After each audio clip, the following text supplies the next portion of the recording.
ప్రత్యేకించబడిన వాడు. కెనజు అనగా వేటాడట. మనం ఎందులో వేటాడాలి? దేవుల్లో మనము వేటాడాలి. దేవుడు నామమున వందనాలు. ఈ యొక్క దినాన్న దేవుడు మాట్లాడిన వాళ్ళు చిత్తం ప్రభా అని అన్నారు. మనం ఏ విధంగా ఉండాలంటే చిత్తం ప్రభా, దేవుని స్వరాన్ని వినబెట్టేవారుగా మనందరం కూడా ఉండాలి. ఆది కాండము 22వ అధ్యాయము మొట్టమొదటి వచనం. దేవుడు అబ్రహామును పరిశోధించెను. ఎట్లనగా ఆయన అబ్రహామా అని పిలువగా అతడు చిత్తము ప్రభువా అనెను. చాలు, చిన్న ప్రార్థన చేస్తుంది.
బాగుపడాలి తండ్రి.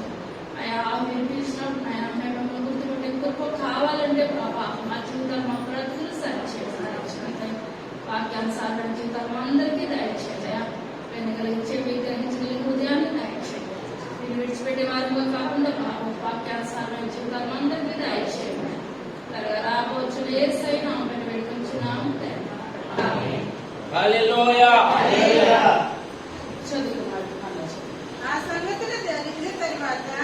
సంగతులు జరిగిన తర్వాత దేవుడు అబ్రహామును పరిశోధించెను.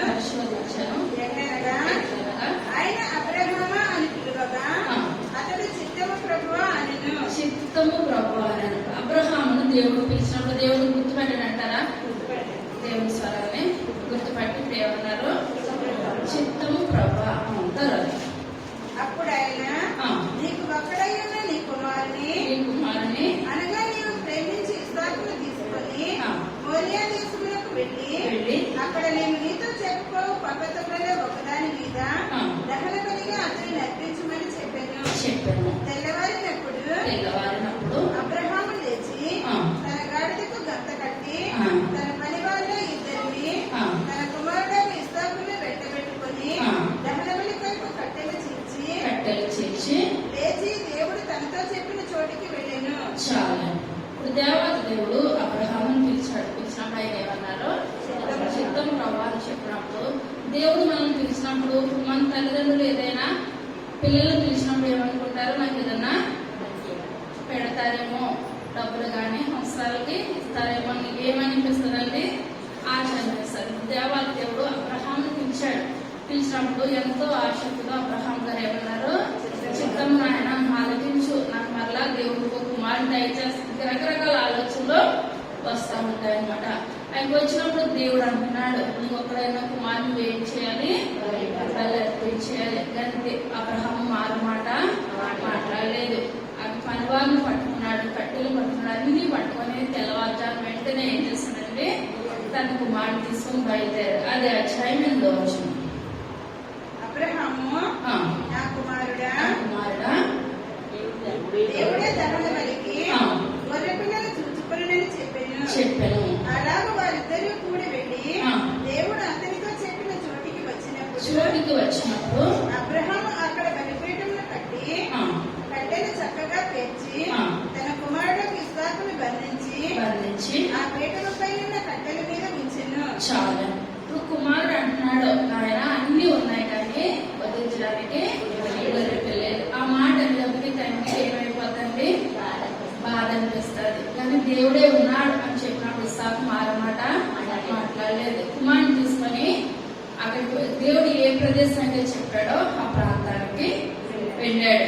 ప్రాంతానికి వెళ్ళాడు. ఆ ప్రాంతానికి వెళ్ళిన తర్వాత కట్టెలు మంచిగా వేడి చేశాడు. కుమారుని పడుకోబెట్టాడు. కుమారుడు ఏమన్నా అన్నాడంటారా? కుమారుడు మారు మాట మాట్లాడలేదు. అప్పుడు పెద్ద వయసు వచ్చింది, 20-22 సంవత్సరాలు ఉండొచ్చు కుమారుడు బహుశా. కానీ మారు మాట మాట్లాడలేదు. కట్టెల మీద పడుకున్నాడు. ఆయన కత్తి పైకి ఎత్తేసాడు. అబ్రహాము ఎత్తేసినప్పుడు దేవుని యొక్క దూత మాట్లాడుతుంది. పాత నిబంధనలో దేవుని యొక్క దూత అని ఎవరని చెప్పుకున్నాం అంటే దేవాతి దేవుడే. తర్వాత అప్పుడు అబ్రహాము తన కుమారుని వధించుటకు తన చెయ్యి చాపి కత్తి పట్టుకొనగా యెహోవా దూత పరలోకము నుండి అబ్రహామా అబ్రహామా అని అతని పిలిచెను. అందుకు అతడు చిత్తము ప్రభువా అనెను. అప్పుడు ఆయన ఆ చిన్నవాని మీద చెయ్యి వేయకుము, అతనినేమియో చేయకుము.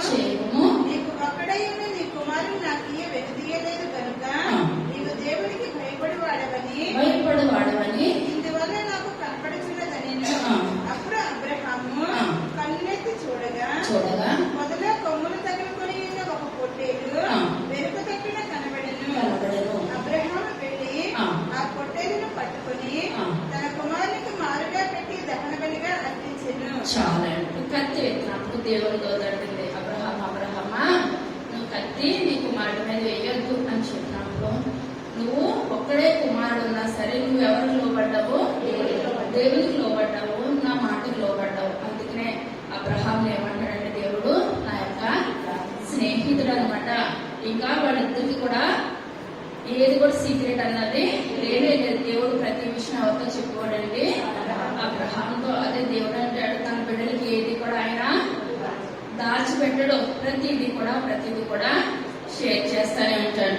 ఇక్కడికి వచ్చినప్పుడు అక్కడ పొట్టేలు, ఆ కొమ్మల్లో ఏముందండి? పొట్టేలు ఉంది. పొట్టేలు ఉంది కదా, పొట్టేలు ఏం చేస్తావు? దహన బలి అర్పించని చెప్పినప్పుడు ఆ సాగుని పైకి తీసి ఆ పొట్టేలు అబ్రహాం ఏం చేస్తాడండి? బలి అర్పించాడు. కానీ ఇక్కడ అబ్రహాం దేవునికి ఏం చేశాడు? విధేయత కలిగి ఉన్నాడు, కట్టుబడి ఉన్నాడు. అబ్రహాం విధేయత కలిగి ఉండడం కరెక్టే, కానీ ఆ కుమారుడు కూడా ఏం చేస్తాడు? విధేయత కలిగి తండ్రి ఏదంటే తండ్రి మాటకి లోబడ్డాడు. రెండో మాటగా ఆదికాండము 31వ అధ్యాయము 11వ వచనం. ఆ స్వప్నమందు దేవుని దూత యాకోబు అని నన్ను పిలువగా చిత్తము ప్రభు అని చెప్పి తిని. ఇప్పుడు యాకోబుని పిలిచినప్పుడు యాకోబు ఏమంటున్నాడండి? చిత్తము ప్రభా. వీళ్ళందరూ కూడా చిత్తము ప్రభా అని దేవుని గుర్తుపెట్టారంటారా? స్వప్నంలో గుర్తుపడుతున్నారు, మామూలుగా మాట్లాడడం గుర్తుపడతారు. ఏ విధంగా మాట్లాడినా సరే బిడ్డలందరూ ఏం చేస్తున్నారు? దేవునికి స్వరాన్ని గుర్తుపడుతున్నారు. అప్పుడు ఆయన ఈ కన్నులెత్తి చూడుము, గొర్రెలను దాటుచున్న పొట్టేళ్ళన్నీ చారులైనను పొడలైనను మచ్చలైనను గలవి. ఎలా అనగా లాభాన్ని నీకు చేయుచున్న యావత్తును చూచితిని. 31 మొదటి వచనం. లాభాలు కుమారులు మన తండ్రికి కలిగినది యావత్తును యాకోబు తీసుకుని మన తండ్రికి కలిగిన దాని వలన ఈ యావదాసు సంపాదించలేని చెప్పుకునే మాటలు యాకోబు వినెను. మరియు అతడు లాభాల ముఖము చూచినప్పుడు అది నిన్న వల్ల ఉండినట్లు అతని ఎడగ ఉండలేదు. అప్పుడు యెహోవా నీ పితరుల దేశములకు నీ బంధువుల యొద్దకు తిరిగి వెళ్ళుము, నేను నీకు తోడై ఉండేదని యాకోబుతో చెప్పగా యాకోబు పొలములో తన మంద యొద్దకు రాహేలును లేయాను పిలువనంపి వారితో ఇట్లనెను, మీ తండ్రి కటాక్షము నిన్న మొన్న నా మీద ఉండినట్లు ఇప్పుడు నా మీద నుండలేదని నాకు కనబడుచున్నది. అయితే నా తండ్రి యొక్క దేవుడు నాకు తోడై ఉన్నాడు. నీ తండ్రికి నా యావచ్చక్తితో కొలువు చేస్తున్నది నీకు తెలిసే ఉన్నది. నీ తండ్రి నన్ను మోసపుచ్చి 10 మార్లు నా జీతము మార్చెను. చాలండి. ఇప్పుడు ఇక్కడ చూసుకున్నట్లయితే ఇప్పుడు యాకోబు ఎక్కడ నివసిస్తున్నాడు? లాబాను దగ్గర పదనరాములో ఉన్న తన మేనమామ ఇంటికి వచ్చాడు. తన మేనమామ ఇంటికి వచ్చినప్పుడు తను ఎప్పుడైతే యాకోబు అడుగు పెట్టాడో అప్పటి వరకు అంతంత మాత్రం ఉన్న ఆస్తి ఏమైపోయిందండి? అంతకంతకు అభివృద్ధి పరుస్తుంది. మన కుటుంబంలో కూడా దేవుని కృపను కలిగిన వారు ఒక్కరుండే చాలండి. మన కుటుంబం ఏమవుతుంది? ఆశీర్వదించబడుతుంది. మన సంఘంలో మన సంఘము ఆశీర్వదించబడుతుంది. మన పట్టణంలో మన పట్టణము ఆశీర్వదించబడుతుంది. అదే దేవుడు అంటున్నాడు, నువ్వు లోపలికి వచ్చినప్పుడు ఆశీర్వదించబడతావు, బయటకు వెళ్ళినప్పుడు ఆశీర్వదించబడతావు. ఆ కన్య యొక్క పిండి పిసుకు తట్టి ప్రతిదీ కూడా ఆశీర్వదించబడుతుంది. నువ్వు లేచినప్పుడు ఆశీర్వదించబడతావు, నువ్వు పండుకున్నప్పుడు ఆశీర్వదించబడతావు, కూర్చున్నప్పుడు ఆశీర్వదించబడతావు. దేవుని కృప మన మధ్యన ఉన్నట్లయితే, మన మీద ఉన్నట్లయితే, మనం అడుగుపెట్టిన ప్రతి ప్రదేశం కూడా ఆశీర్వదించబడుతుంది. అబ్రహాము ఆ కొండలో రాళ్ళు గల ప్రదేశంలోకి వెళ్ళినప్పుడు అబ్రహాం దేవుడు ఏం చేశాడండి? ఆశీర్వదించాడు. లోతు పచ్చిపచ్చిగా ఉన్న ప్రదేశంలో చూసి వెళ్ళాడు. లోతు ఏమైపోయాడు? అంతకంతకు ఎందుకు పనికిరాని జీవితం కింద అయిపోయింది. కానీ మన పట్ల దేవుడి యొక్క చిత్తం ఉన్నట్లయితే, మనం ఏ స్థితిలో ఉన్నప్పుడు కూడా మనల్ని బట్టి దేవుడు ఏం చేస్తాడు? మన కుటుంబం ఏ సేవను బట్టి కుటుంబం అంతా కూడా ఏమైందండి? ఆశీర్వదించబడింది. ప్రభా, నేను ఆశీర్వదించబడే స్థితిలో ఉన్నానా, లేకపోతే సాతానికి దగ్గరగా నేను జీవిస్తున్నానా అని మనం ఏం చేయాలి? పరీక్ష చేసుకోవాలి. ఇప్పుడు యాకోబు అడుగు పెట్టాడు. లాభానికి అర్థమవుతుంది, దీన్ని ఏమాత్రం కూడా ఎప్పటికీ కూడా విడిచిపెట్టద్దు, పంపించవద్దు. తను నా దగ్గరకు అడుగు పెట్టిన కానించి కూడా ఇక్కడ చాలా దీవెనకరంగా ఉంది, ఆశీర్వాదకరంగా ఉందని అనుకున్నాడు. కానీ లాభాన్ని ఏం చేస్తున్నాడంటే మాట కూడా జీవితాన్ని పెంచుతున్నాడు, తగ్గిస్తున్నాడు. ఎన్నిసార్లు పెంచి తగ్గించాడండి? 10 సార్లు పెంచుతున్నాడు, తగ్గిస్తున్నాడు. ఇప్పుడు ఇక్కడికి వచ్చి 20 సంవత్సరాలు అయిపోయింది. మన ఇంటికి ఎవరైనా చుట్టాలు వచ్చి ప్రొద్దురొచ్చి సాయంత్రం వెళ్ళిపోతామంటే మంచిగా చూస్తాం. ముందే సిగ్నల్ ఇచ్చేస్తాడు. ఈ రోజు 2 రోజుల నుండి వెళ్తానంటే ఒక మాదిరిగా చూస్తాం.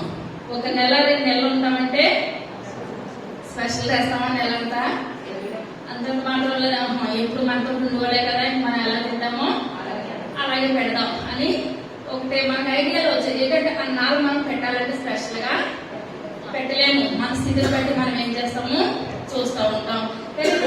యాకోబు అడుగు పెట్టినాడు కూడా అంతకంతగా ఆశీర్వదించబడుతున్నాడు. కానీ తన యొక్క లాభాల్లో ఏమైపోతుందంటే రాను వెళ్ళిపోతాడేమో, ఒకవేళ మళ్ళీ నా జీవితం ఏంటి, నా పరిస్థితి ఏంటి అన్న విధమైన ఆలోచన పెట్టుకొని ఏం చేస్తున్నాడంటే ముఖము అదో టైప్ లో పెట్టుకున్నప్పుడు దేవుని యొక్క దూత దేవుడే పిలిచి అంటున్నాడు, నువ్వు బేతల దగ్గర నువ్వేం చేస్తావు? బలిపీఠం కడతానని మాట ఇచ్చావు కదా. అక్కడ నేను వెళ్ళినప్పుడు దేవుడు మాట్లాడాడంటారా? ఒక నిచ్చెన ఆకాశంలో నుంచి ఎక్కుతా దిగుతా ఉన్నది, అనగా దేవుని యొక్క దూతలు ఎక్కుతా దిగుతా ఉన్నారు. అక్కడ ఒక రాతి మీద నేను ఏం చేస్తారు? నూనె పోసి నేను మళ్ళీ నేను క్షేమంగా వచ్చినట్లయితే నేను ఏం చేస్తాను? బలిపీఠానికి కడతాను. దేవుడికి మాట ఇచ్చాడు, మొక్కుబడి చేశాడు. చేసిన తర్వాత ఇక్కడికి వచ్చి 20 సంవత్సరాలు అయిపోతుంది. మళ్ళీ దేవుడే గుర్తు చేస్తున్నాడు, నువ్వు 10 రోజు పలానా మాట చెప్పావు కదా, నీ మాట నెరవేర్చని చెప్పినప్పుడు దేవుని దూత అన్నాడు, చిత్తం ప్రభా, మీరేం చెప్తే నేను అది చేస్తానని చెప్పి ఇప్పుడే ఇచ్చినట్టు తన భార్యలు ఇద్దరిని కూడా పిలిచాడు. ఇద్దరు ఎవరండి? లేయా, రాహేలు. ఇద్దరిని పిలిచి అంటున్నాడు, నీ తండ్రి నేను వచ్చినప్పుడులాగా నన్ను ఏమాత్రం కూడా చూడట్లేదు కనుక మన దేశానికి కానానికి మనం వెళ్ళిపోదాం, మీరు బయలుదేరుతారని చెప్పినప్పుడు ఇద్దరు కూడా ఏమన్నారు? మీరు ఎక్కడుంటే మేము అక్కడే ఉంటామని. ఆ దాసీలంటే మొత్తం అంతా కుటుంబం అంతా కూడా బయలుదేరి ఏం చేస్తారండి? యాకోబు ఏదైతే చెప్పాడో, దేవుడు యాకోబుకి ఏదైతే చెప్పాడో ఆ ప్రాంతానికి మిగిలిన వాళ్ళందరూ కూడా బయలుదేరారు. మనము కూడా దేవుడు ఏదైనా చెప్పినప్పుడు మనం ఏం చేయాలి? బయలుదేరారు. కానీ వచ్చాక అబ్రహాం కూడా ఏమన్నాడు? అబ్రహామా, నువ్వు దేశం నుండి బంధువుల యొక్క నుండి బయలుదేరిన దేశంలో వెళ్ళమని చెప్పినప్పుడు అబ్రహాం ఏం చేశాడు?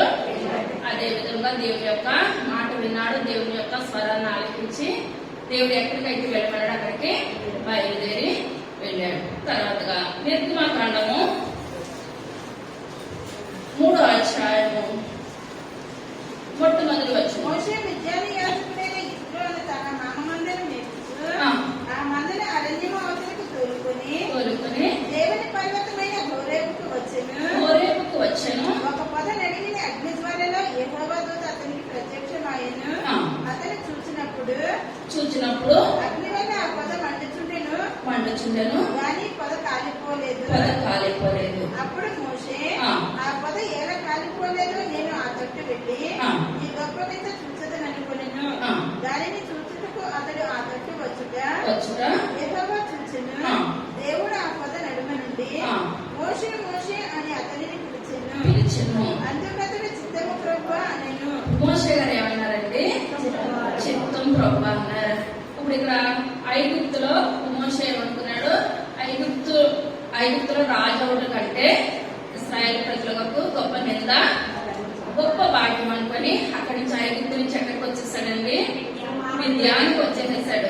మిద్యానికి వచ్చినప్పుడు అక్కడ అప్పుడు వాళ్ళు ఇద్దరు యొక్క పిల్లలు నీళ్లు పట్టుచుండగా మందలకి ఆ నీళ్లు పెట్టినప్పుడు ఆ ఇద్దరు అంటాడు వాళ్ళని నువ్వు మన ఇంటికి తీసుకురామని చెప్పినప్పుడు మళ్ళీ వాళ్ళు వెళ్ళి ఏం చేస్తారంటే సిప్పర్ వాళ్ళ అక్కచెళ్ళందరూ వెళ్ళి మోషే గారిని ఇంటికి తీసుకొని వచ్చారు. ఇంటికి తీసుకొని వచ్చినప్పుడు ఇప్పుడు ఏం చేస్తున్నారంటే ఆ మోషే గారు ఆ యొక్క మామ యొక్క మందలను మేపుతున్నారు. ఆ దినాల్లో మన పితరులకు ఏంటండి వృత్తి గొర్రెలు మేపడం అనమాట. ఎన్ని గొర్రెలు ఎన్ని మేకలు ఉంటే అంత ఆస్తి పనులు అనమాట. వాళ్ళ యొక్క వృత్తే గొర్రెలు అనమాట. గొర్రెలు మేపడం. దావీదు యొక్క వృత్తి ఏంటి? గొర్రెలు మేపడము. ఇలాగా గొర్రెలు మేపుతూ ఉంటుండగా ఇప్పుడు దేవుడు ప్రత్యక్షమయ్యాడు అనమాట. దేవుడు ప్రత్యక్షమయ్యి ఒక పొద ఏం చేస్తుంది? కాలిపోతుంది. ఏదైనా మనం కట్టెలు వెలిగించాలంటే కట్టెలు వెలిగి కొలితే మనకి ఏమొస్తుంది? మంట వస్తుంది. కానీ ఇక్కడ వెలుగుతుంది కానీ అక్కడ ఏది కూడా పొద కాలుతలేదు. ఏంటి పొద కాలట్లేదు? పొదలాగా ఉంది. ఆ పొదలోంచి ఏమొస్తున్నాయి? మంటలు వస్తున్నాయి. నేను చూద్దాం కదా అని మోషే గారు ఏం చేస్తారంటే ఆ మంటను విడిచిపెట్టి ఆ మంటలు చూడడానికి వచ్చారు. మంటలు చూడడానికి వచ్చినప్పుడు దగ్గరికి వెళ్ళిపోతుంటే దేవుడు మాట్లాడతాడు అనమాట. మోషే నీ యొక్క పాదాలు ఉన్న చెప్పులు విడుము, అది మంచి ప్రదేశము, ఆ చెప్పులు విడమని చెప్పినప్పుడు మోషే అని చెప్పినప్పుడు మోషే గారు ఏమంటున్నారు? చిత్తము. ఇప్పుడు ఆయన మందర కాస్తున్నప్పుడు కూడా ఆయన యొక్క ధ్యానం అంతా ఎటువైపు ఉన్నది? దేవుని మీదే ఉన్నది.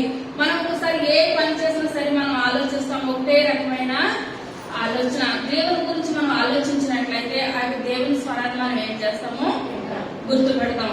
ఇంత మంద వేపుతున్నప్పుడు కూడా దేవుడు మాట్లాడినప్పుడు మోషే గారు దేవుడి స్వరాన్ని గుర్తుపెట్టారండి. దేవుని స్వరాలు. తర్వాత అందుకు ఆయన దగ్గరకు రావద్దు, చెప్పులు విడుగుము, మరియు ఆయన నేను నీ తండ్రి దేవుడను, ఇస్సాకు దేవుడను, యాకోబు దేవుడను అని చెప్పగా మోషే తన ముఖమును కప్పుకొని దేవుని వైపు చూడవెచ్చను. మరియు యెహోవా ఇట్లనెను, నేను ఐగుప్తులో ఉన్న నా ప్రజల బాధను నిశ్చయముగా చూచితిని. పనులలో తమను కష్టపెట్టు వారిని బట్టి వారు పెట్టిన మరుని వింటిని. వారి దుఃఖంలో నాకు తెలిసే ఉన్నది. కాబట్టి ఐగుప్తీయుల చేతిలో నుండి వారిని విడిపించుటకును ఆ దేశంలో నుండి విశాలమైన మంచి దేశములకు అనగా కనానీయులకు, హిత్తీయులకు, అమోరీయులకు, పెరిజీయులకు, హివ్వీయులకు, యెబూసీయులకు నివాస స్థానమై పాలతేనెలు ప్రవహించి దేశములకు వారిని నడిపించుటకును దిగి వచ్చి ఉన్నాను.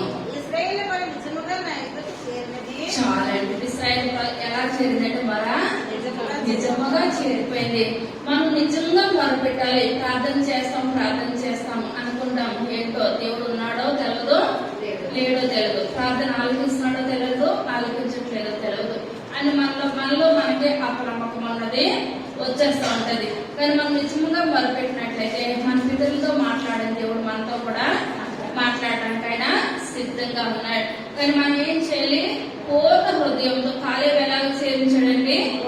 పూర్ణ మనసులో పూర్ణ హృదయంతో వెంబడించాడు కనుక 85 సంవత్సరాలు వచ్చినప్పుడు కూడా కాలేబు దేవుడు ఏం చేశాడు?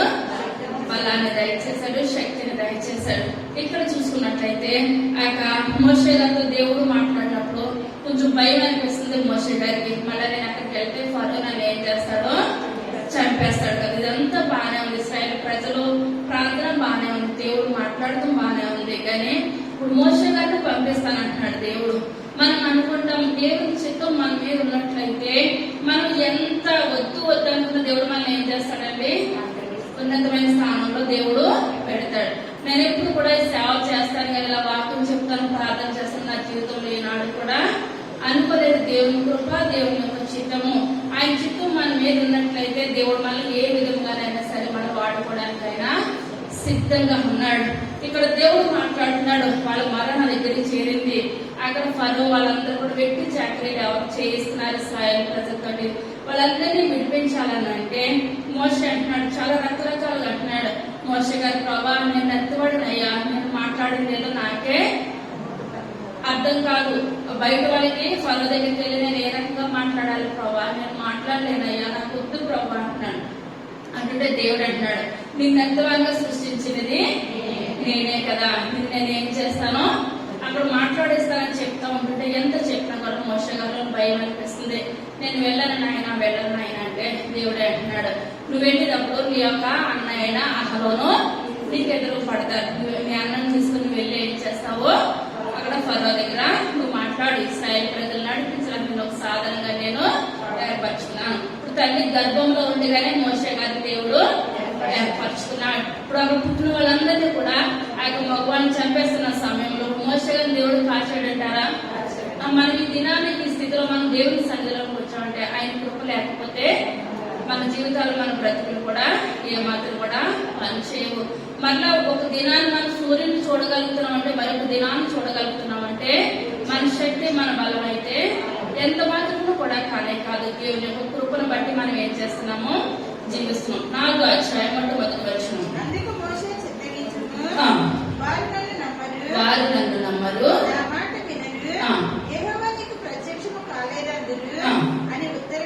ఉత్తరమీయగా నీ చేతిలోనిది ఏమిటి అని అతన్ని అడిగాను. అందుకతడు కర్ర అనెను. అప్పుడు ఆయన నేలను దాన్ని పడవేయమనెను. అతడు దాని నేల పడవేయగానే అది పామాయెను. మోషే దాని నుండి పారిపోయెను. చాలండి. ఇప్పుడు ఫరో గారి దగ్గరికి వెళ్ళి, రాజు దగ్గరికి వెళ్ళి ఇలా దేవుడు నాకు కనిపించాడు. దేవుడు కనిపించాడు. మోషే గారి ద్వారా శరీరంతో వస్తున్నారా? దేవుడు రావట్లేదు. శరీరంతో ఎవరు కనపడతారో? మోషే గారే కనబడతారు. పక్కనైతే నించొని యేసయ్యా రారు, నువ్వు వెళ్ళు, నేను అక్కడ వాడుకుంటాను అంటున్నారు ఎంతవరకే. కానీ నేను అంటున్నారు మోషే గారు, ప్రభా నేను అక్కడికి వెళ్తాను కానీ నన్ను వాళ్ళు ఎంత మాత్రం కూడా నమ్మరు నాయన, నమ్మరు ప్రభా, నేను వెళ్ళను నాయన అంటే అప్పుడు అక్కడ మోషే గారు వెళ్ళాలంటే ఒక అద్భుతము చేయాలి. మన జీవితాల్లో కూడా మన బ్రతుకుల్లో కూడా మన యొక్క దినాన దేవుని మందిరానికి వచ్చామనంటే ఇప్పుడు మనలో ఒకటి అనిపిస్తుంది, మనము వారం డ్యూటీకి వెళ్ళినప్పుడు మనకి అనారోగ్య పరిస్థితి, లేవలేని స్థితి, ఇదంతా జరగలేనప్పుడు ఒకటి అనుకుంటాం, డాక్టర్లో నువ్వు బ్రతకవమ్మ అని చెప్పినప్పుడు అప్పుడు ఎవరు గుర్తుకొస్తారండి? దేవుడు గుర్తుకొస్తాడు. దేవుడు గుర్తుకొచ్చి అనుకుంటాం, ప్రభా నేను బ్రతికినట్లయితే ఆదివారం అందరికన్నా ముందు నేనే కూర్చుంటాను ముందు ప్లేస్ లోను. ఎందువల్లంటే మనకు ఒకటి ముళ్ళు, ఆ ముళ్ళు పెట్టకపోతే మనం ఏమాత్రం కూడా సరైన స్థితిలో మందిరానికి రాము, దేవునికి స్థానము దయచేయము. తెలుగు మోషే గారు అంటున్నారు, ప్రభా వాళ్ళని ఎంత మాత్రం కూడా నమ్మరు నాయన అని చెప్పినప్పుడు, నీ చేతిలో ఏమున్నదని చెప్పినప్పుడు ఆయన అంటున్నారు, మందను కాస్తున్నారు కనుక వాళ్ళందరికీ ఏముంటుంది, చేతిలో కర్ర ఉంటది. కర్ర ఉన్నదని చెప్పినప్పుడు ఆ కర్రని కింద పడవేయమని చెప్పినప్పుడు ఎప్పుడైతే కింద పడవేస్తారు ఏమైపోయిందండి? పాము అయిపోయింది. ఎప్పుడైతే పాము అయిపోయింది మోషే గారు భయపడ్డారా? మోషే గారు భయపడి గబుక్కుని పరిగి పెట్టారు అనమాట. తర్వాత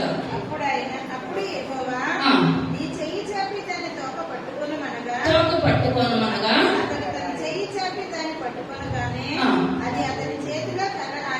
చాలండి. ఇప్పుడు ఒక గొప్ప అద్భుతం ఎవరు చూసారు?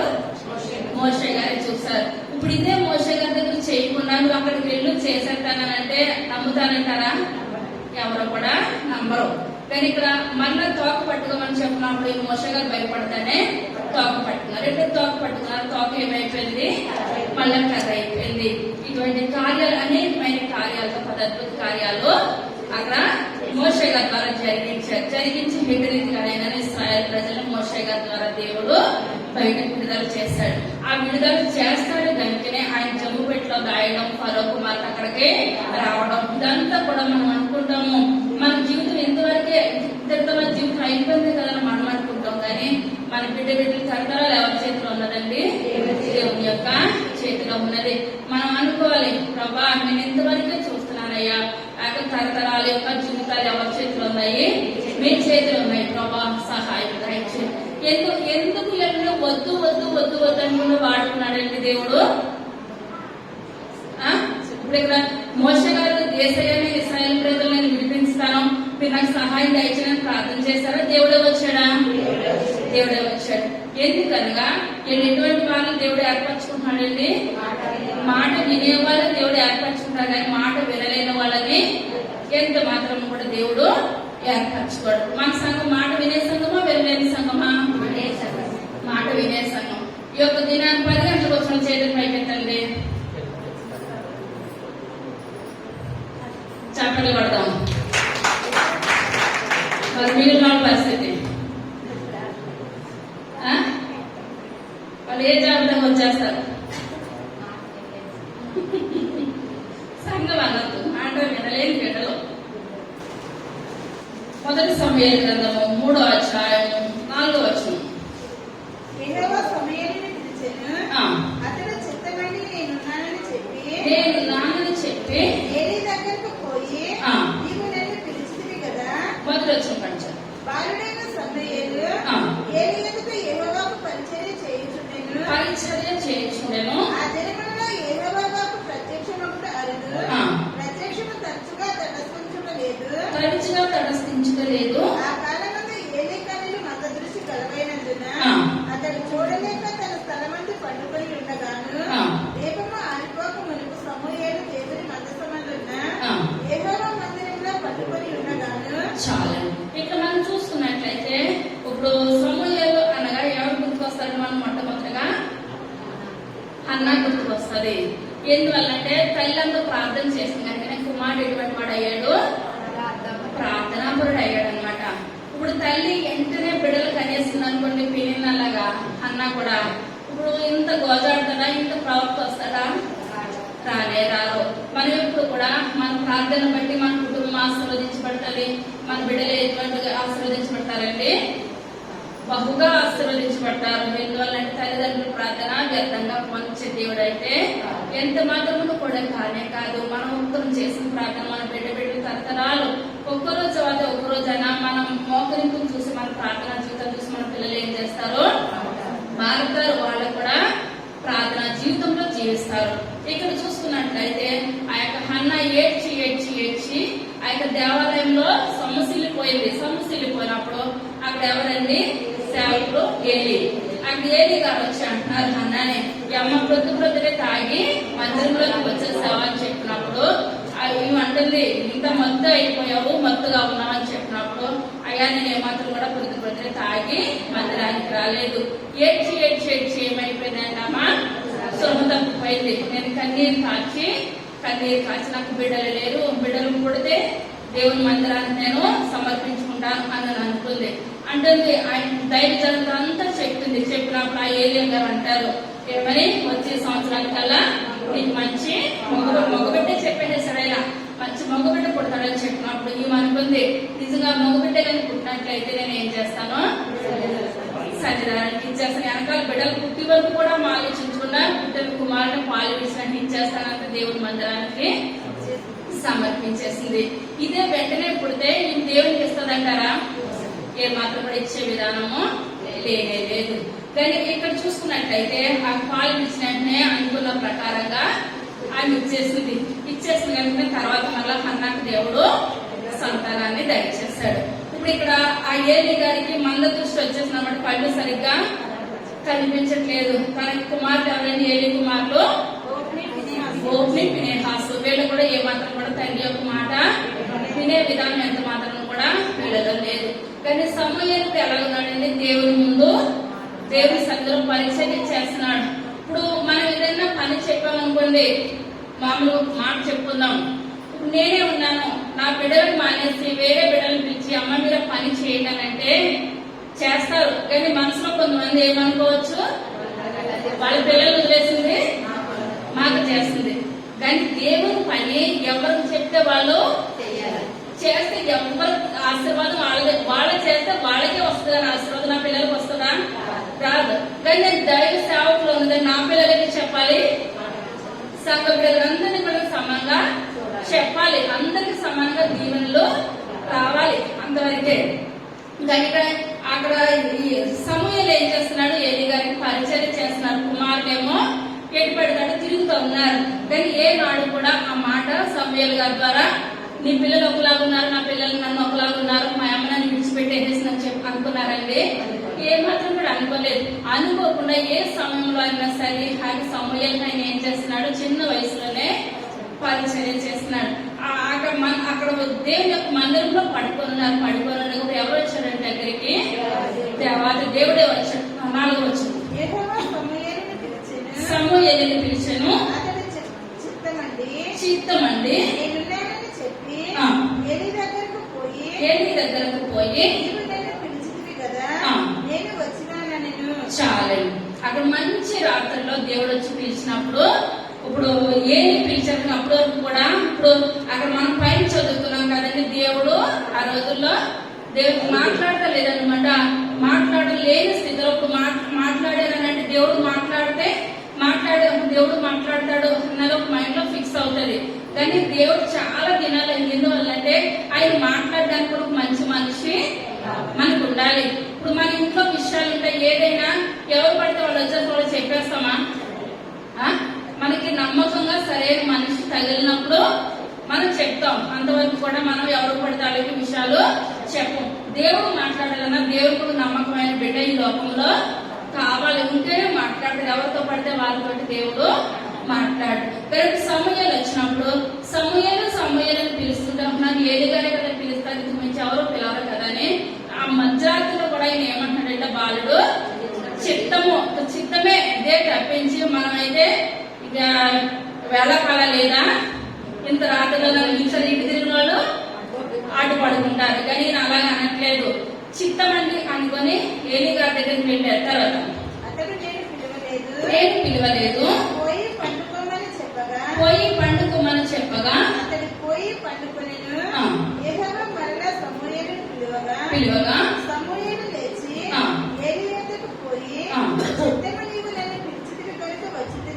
చాలండి. మళ్ళీ 2వ మార్పు మళ్ళా పిలిచారు. మళ్ళా పిలిచినప్పుడు ఏమంటున్నానండి, ఈయన చిత్తము నేనున్నాను అనుకొని మరలా నిద్రలో నుంచి లెగిసి ఏలి గారి దగ్గర వెళ్ళారు. అయ్యా మీరు నన్ను పిలిచారు కదా, నేను వచ్చాను, పని ఏంటండి అని చెప్తుంటే నేను పిలవలేదు, నువ్వు వెళ్ళి పడుకో. తర్వాత అయితే అతడు నా కుమారుడా, నేను నిన్ను పిలవలేదు, పోయి పండుకోమనెను.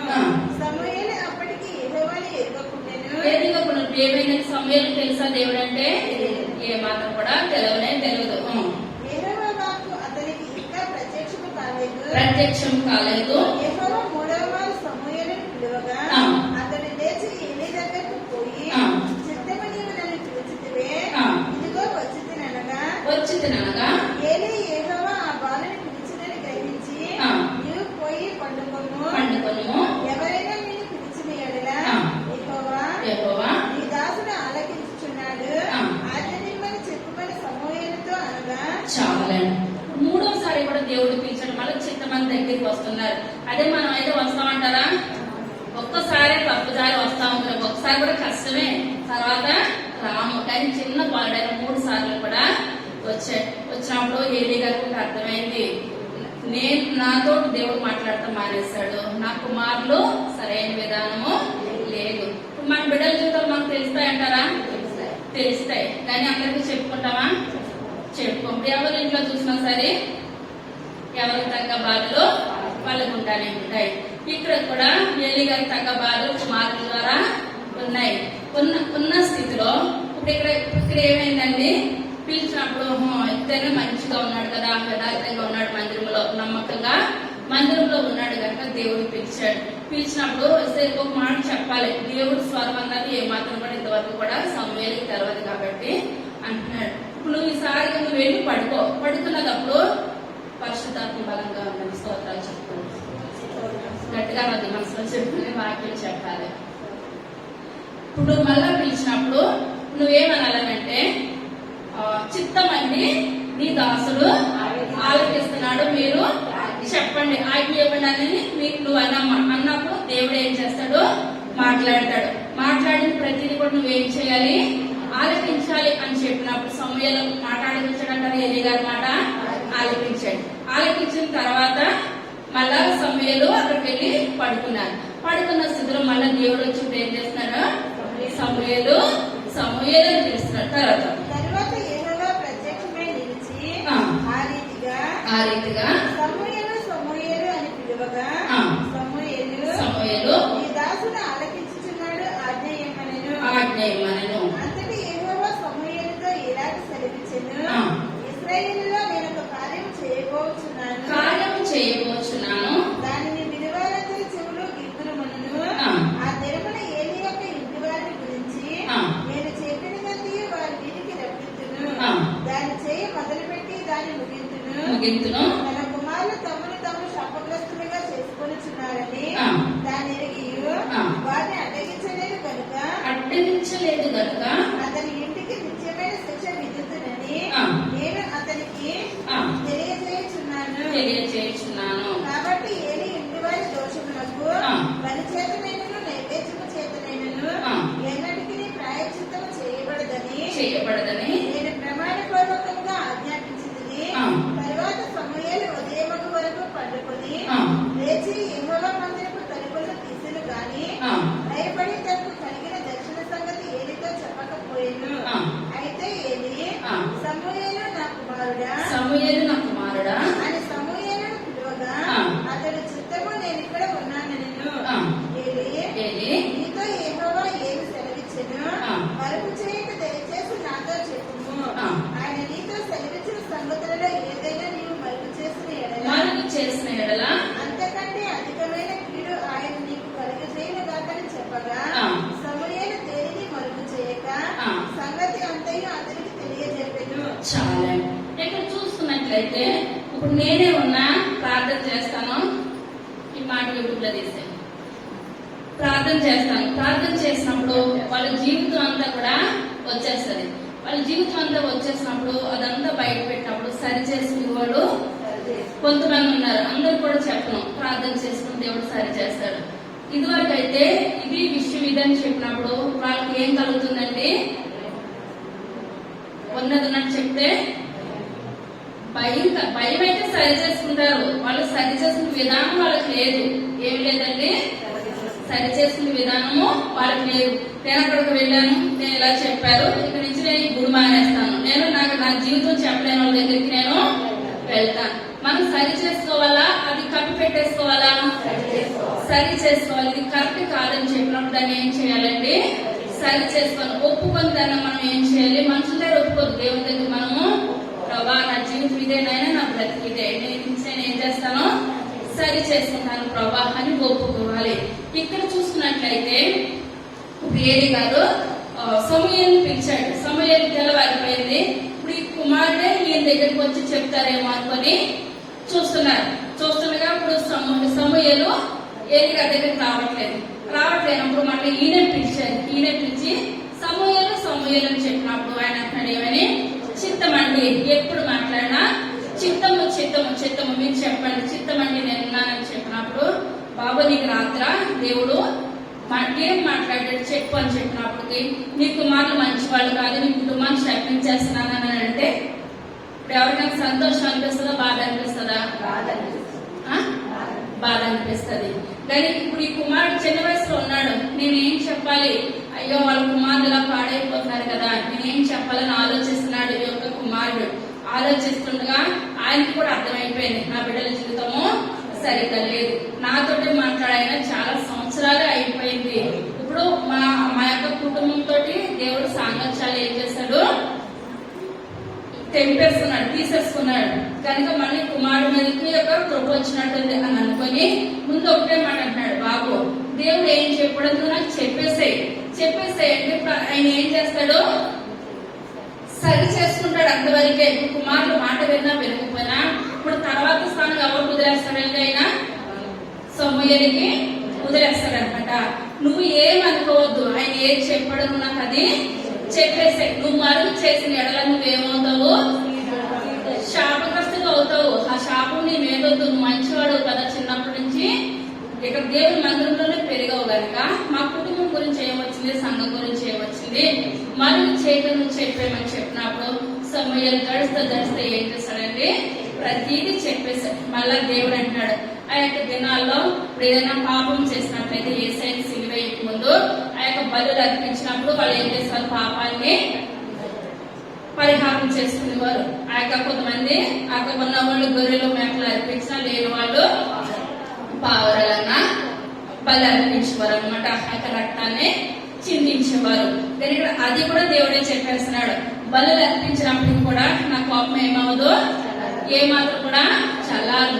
వాళ్ళ కుటుంబం అంతా కూడా చెల్లా చెదరు నేను చేసేస్తున్నాను. వాళ్ళ పిల్లల్ని ఈ లోకంలోనే హతమైపోతున్నారు, వాళ్ళు ఎందుకు పనికి రాకుండా అయిపోతారు అని చెప్పినప్పుడు ఇప్పుడు ఏం చేశారండి, ఈ కుమార్ని అన్న తిప్పారా సమూయేలుని? ఏమి మారు మాట మాట్లాడలేదు. మన వెళ్ళి నీ పని నువ్వు చేసుకో. ఎందువల్లంటే దైవ ప్రేమ తెలుసు గనక. ఏలీ గారి ప్రేమ అన్నారంటారా? ఏమి మారు మాట మాట్లాడలేదు. కానీ దేవుడు మనతో మాట్లాడించవచ్చు, ప్రవక్తలతో మాట్లాడించవచ్చు, కళలో దేవుడు మనలోకి వచ్చి మాట్లాడచ్చు. కానీ మనం ఏం చేసుకోవాలి? సరి చేసుకొని దాన్ని ఒప్పుకొని, ప్రభా ఇది పాపము, నా ముందు నా బిడ్డ తరాలకి వెళ్ళదు ప్రభా, నేను సరి చేసుకునే కొరకు నాకు దయచేయడానికి మనం ఏం చేయాలండి? సరి చేసుకోవాలి. అక్కడికి అది మళ్ళా ఆ కుక్క ఏం చేస్తుంది? వాంతి చేసుకుని మళ్ళా వాంతి గురించి మళ్ళా తినడానికి వెళ్తుంది. మనం ఎటురీతిగా ఉండాలి? వెనక తిరిగి చూడకూడదు. లోతు బాగా ఏం చేస్తుంది? వెనక తిరిగి చివరికి ఉప్పు స్తంభం అయిపోయింది. మనం ఏం చేయాలి? ముందున్న మాట వరకే పౌలు గారు అంటున్నారు, మనం పరిగెంత కూడా గురియతకు పరిగెట్టాలి. ఇక్కడ సమూయేలు చెప్పిన దేవుడు సమూయేలు చెప్పిన జరిగిందంటారా? జరిగింది. ఎందువల్లంటే దేవుడు మనకు అవునంటే అవును, కాదంటే కాదు. అందుకు మించి మన జీవితాలు, మన బ్రతుకులు మనం ఏం చేసుకోవాలి? సరి చేసుకోవాలి. చాలా సార్లు చెప్తున్నాడు. యాకోబు భక్తుడు ఏమి రాస్తారండి? అద్దం దగ్గరికి వెళ్ళినప్పుడు, ఈరోజు ఉదయం మనం మందిరానికి వచ్చిన అందరూ అద్దం చూసుకున్నారా? చూసుకుంటే ఎవరు కూడా రానే రారు. కలదూకున్నా ఏం చేస్తున్నా అద్దం చూసుకుంటారు. అద్దం చూసుకున్నప్పుడు మన మొక్క మీద ఏదైనా మచ్చలు కానీ ఏదైనా అంటుకుంటే మనం ఏం చేస్తాము? సరి చేసుకొని మనం బయటకు వస్తాము. కానీ మన పాపాన్ని కూడా మన దేవుడి ముందు మనం ఏం చేయాలి? ఒప్పుకొని సరి చేసుకొని, ప్రభా ఇంక మళ్ళా నేను పాపం జోలికి నేను వెళ్ళను ప్రభా. కానీ ఇంకా చిన్నప్పటి నుంచి కూడా, చిన్న వయసు నుంచి దేవుని కృప సమూయేలు మీద ఉన్నది కనుక దేవుడు చిన్న వయసులోనే సమూయేలుతో దేవుడు మాట్లాడాడు. మనకి ఇంత వయసు వచ్చిన దేవుని స్వరాన్ని మనం విన్నామా వినలేదన్నది మనం ఏం చేయాలండి? పరీక్ష చేసుకోవాలి. తర్వాతగా యెషయా గ్రంథము 6వ అధ్యాయము మొట్టమొదటి వచనం. రాజైన ఉజ్జియా మృత్యుంజయ సంవత్సరమున అత్యున్నతమైన సింహాసనమందు ప్రభువు ఆసీనుడై ఉండగా నేను చూచితిని. ఆయన చొక్కాయి అంచుల దేవాలయమును నిండుకొనెను. ఆయనకు పైగా శరాపులు నిలిచి ఉండేది. ఒక్కొక్కరికి 6 రెక్కలుండెను. ప్రతివాడు 2 రెక్కలతో తన ముఖమును, 2తో తన కాళ్ళను కప్పుకొనుచు, 2తో ఎగురుచుండెను. వారి సైన్యములకు అధిపతియగు యెహోవా పరిశుద్ధుడు పరిశుద్ధుడు పరిశుద్ధుడు, సర్వలోకము ఆయన మహిమతో నిండి ఉన్నది అని గొప్ప స్వరముతో గాన ప్రతిగానములు చేయుచుండిరి. వారి కంఠస్వరం వల్ల గడప కమ్ముల పునాదులు పదులుచు, మందిరము ధూపము చేత నిండగా నేను అపవిత్రమైన పెదవుల గలవాడను, అపవిత్రమైన పెదవుల గల జనుల మధ్యన నివసించువాడను. నేను నశించితిని. రాజుల సైన్యములకు అధిపతియు నాకు యెహోవాను నేను కన్నులారా చూచితిననుకొంటిని. అప్పుడు ఆ సేవకులలో ఒకడు తాను బలిపీఠము మీద నుండి కాలితో తీసిన నిప్పును చేత పట్టుకొని నా యొద్దకు ఎగిరి వచ్చి నా నోటికి దాన్ని తగిలించి ఇది నీ పెదవులకు తగిలిన గనుక నీ పాపములకు ప్రాయశ్చిత్తమాయెను, నీ దోషము తొలగిపోయెను అనెను. చాలండి. ఇక్కడ అత్యున్నత సింహాసనం మీద ఎవరిని చూస్తున్నాడని యెషయా భక్తుడు? దేవాతి దేవుడిని చూస్తున్నాడు. అది చూస్తున్నప్పుడు అక్కడ ఆ దేవుని దూతలు ఇప్పుడు ఏం చేస్తున్నాయండి? 6 రెక్కలతో ఎగురుతున్నాయి. ఇదంతా కూడా చూస్తున్నాడు. ఇప్పుడు దూతలు ఏమని మాట్లాడుతున్నాయి? 24 గంటలు పరిశుద్ధుడు పరిశుద్ధుడు పరిశుద్ధుడు. ఇదే మాట తప్పించి రెండో మాట ఏమాత్రం కూడా దూతలు నోట రావట్లేదు. ఇదంతా చూస్తుంటే దూతలు పరిశుద్ధులు పరిశుద్ధులు పరిశుద్ధులు అని అంటున్నారు. ఇప్పుడు ఈయన పరిశుద్ధులు పరిశుద్ధులు అని అంటూ ఉంటుంటే పెదవుల నిండా ఏమున్నది? అపవిత్రత ఉన్నది.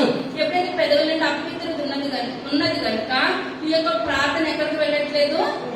దేవుని యొక్క మందిరానికి వెళ్ళట్లేదు, దేవుని యొక్క సన్నిధానానికి పరలోకం వెళ్ళట్లేదు. మనం ఏం చేయాలి? మన పెదవులు మన హృదయాన్ని సరి చేసుకోవాలి. మన ప్రతి ఒక్క అవయవం కూడా మనం ప్రతిలో వేస్తాం, పలుతోముకుంటూ స్నానం చేస్తాం, ప్రతి ఒక్క అవయవం కూడా సరి చేసుకుంటాం. పైగా సరి చేసుకుంటాం. మన హృదయాన్ని కూడా మనం ఏం చేయాలి? సరి చేసుకోవాలి. హృదయం సరి చేసుకున్నట్లయితేనే మనం చేసిన ప్రార్థన ఎక్కడికి వెళ్తుంది? పరలోకంలో దేవుని చెంతకు వెళ్తుంది. ఇప్పుడు దూతలు పరిశుద్ధులు అని ప్రతిగానాలు చేస్తుంటే ఈ దూతలు చేసి గానాలన్నీ దేవుని దగ్గరికి వెళ్తున్నాయి.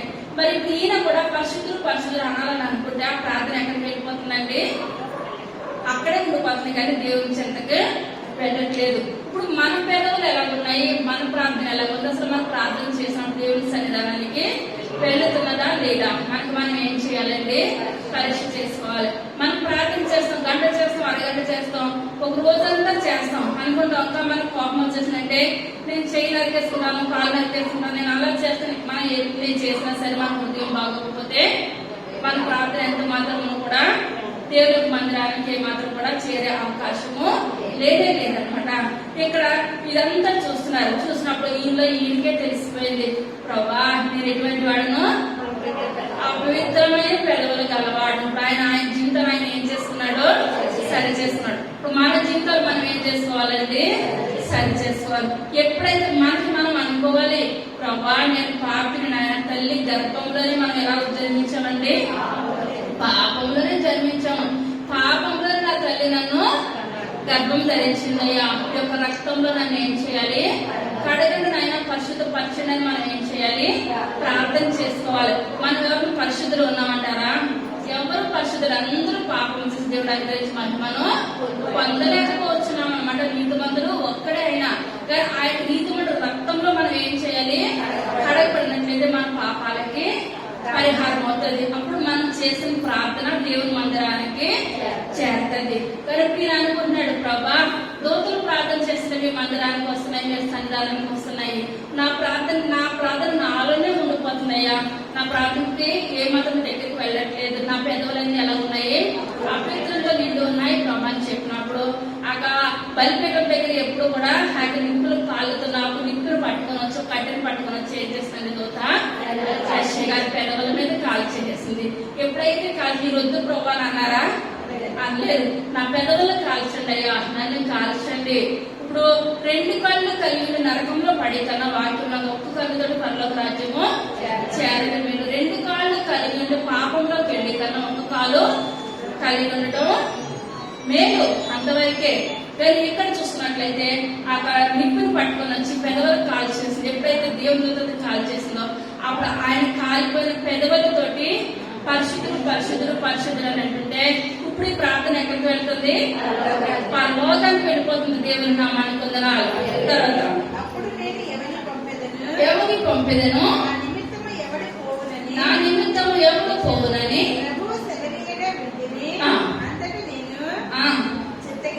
చిత్తగించుము. నేనున్నాను నన్ను పంపుమనగా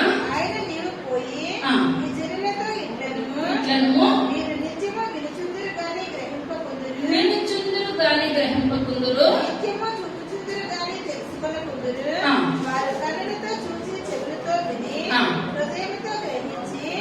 మనసు మార్చుకొని స్వస్థత పొందకపోయినట్టు ఈ జనుల హృదయము కృప చేసి వారి చెవులు మందపరిచి వారి కన్నులు మూయించమని చెప్పాను. చాలా. ఇప్పుడు ఇక్కడ ఎవరు వెళ్తారు? ఇశ్రాయేలు ప్రజల దగ్గరికి. ఇశ్రాయేలు ప్రజలు ఎటువంటి వారు ఉందంటే మాట వినలేని వారు అనమాట. మాట వినలేని వారి దగ్గరికి ఎవరు వెళ్తారంటే ఇప్పుడు ఇక్కడ యెషయా గారు ఎప్పుడైతే పెదవులు కాల్చబడినాయో, పెదవులు ఎప్పుడైతే కాల్చబడినాయో ఈ స్వరం ఎక్కడికి వెళ్తుంది? పరలోక రాజ్యం వెళ్తుంది. అప్పుడు దేవుడితో అంటున్నాడు, ప్రభా నన్ను పంపించండి అయ్యా ఇశ్రాయేలు ప్రజల దగ్గరికి, నేను వెళ్తాను, నేను మాట్లాడతానంటే దేవుడు అంటున్నాడు వాళ్ళ ఆషామాష మనుషులైతే ఏ మాత్రం కూడా కానే కాదు. వాళ్ళు ఏం చేస్తారు? కన్నులతో చూస్తారు, చెవులతో వింటారు, హృదయంతో గ్రహిస్తారు, కానీ అది వెంటనే పైకి లేచేటప్పటికే ఇక్కడే దులిపేస్తారనమాట. ఆ దులిపేసి మనుషులు అని చెప్పినప్పుడు ఈయన అంటున్నాడు, ప్రభా నేను వెళ్తాను, వాళ్ళ వరకు ప్రార్థన చేస్తాను, వాళ్ళందరినీ మారుస్తాను.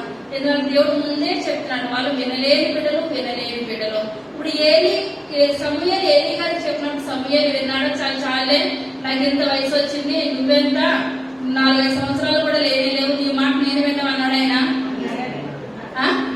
ప్రతి మాట కూడా విన్నాడు. మళ్ళీ అంటాడు, నువ్వు ఏది అబద్ధం చెప్పొద్దు, నువ్వు చెప్పిందల్లా నిజమే చెప్తున్నావు, దేవుడు నీతో మాట్లాడాడు కనుక నీ మాట నేను ఏం చేస్తాను, వింటాను, ఆలకిస్తాను. కానీ నా వయసు ముందు నీ వయసు ఎంత అన్నాడు ఆయన. ఏ మాత్రం కూడా అనలేదు. దేవుడు మొట్టమొదటి సౌలుని ఏర్పాటు చేస్తున్నాడు. సౌలు ఆజానుబాహుడు, ఎత్తుకు తగ్గ హైట్ తగ్గ హైట్ ఉన్నాడు, వెయిట్ తగ్గ వెయిట్ ఉన్నాడు, అన్ని కూడా మంచిగా ఉన్నాడు. కానీ గొలియాతుని ఓడించడానికి ఎవరు వచ్చారండి? పొట్టువాడైనా దావీదే వచ్చాడు. గొలియాతు అంత బాగున్నాడు, దావీదు పొట్టిగా ఉన్నాడు. మనకి ఈ లోకంలో హైట్లు కాదు, వెయిట్లు కాదు, ఏది కూడా కాదు. దేవునికి మనకినే సాంగత్యం, దేవుడు మనకు సాంగత్యం ఉన్నట్లయితే ఈ లోకాన్ని అంతటిని కూడా మనం ఏం చేస్తామో జయించేస్తాం. దేవుడు లేక ఈ లోకంలో ఏది సంపాదించుకున్నానో వ్యర్థము వ్యర్థము వ్యర్థము వ్యర్థము, సమస్తము కూడా వ్యర్థమే.